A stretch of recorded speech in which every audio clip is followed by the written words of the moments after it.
Hello everyone, it's me JP from Unique Tutorials. Today in this video I'll show you how to view any web page without using internet in Opera web browser for Android smartphone or tablet. So without further delay, let's begin. So firstly, just open the Opera web browser on your respective Android smartphone or tablet.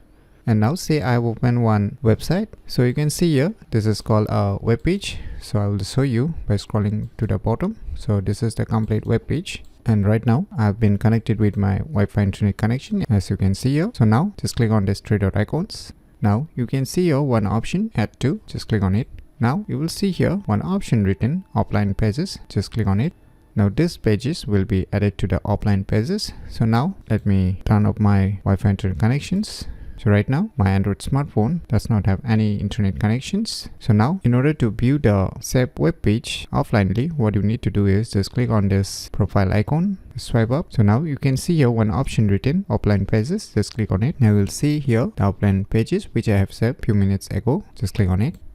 Now you can see here the complete web page is viewable without needing to have a internet connection. As you can see, it's showing exactly the same web page. So by using this method, you can easily view any web page without using internet in Opera web browser for Android smartphone and tablet very easily. So if you never known about these cool tricks, then you should definitely give it a try. So if you find this video tutorial useful, please click on the thumbs like button, and if you're new to our channel, click on the subscribe button. And lastly, thanks for watching.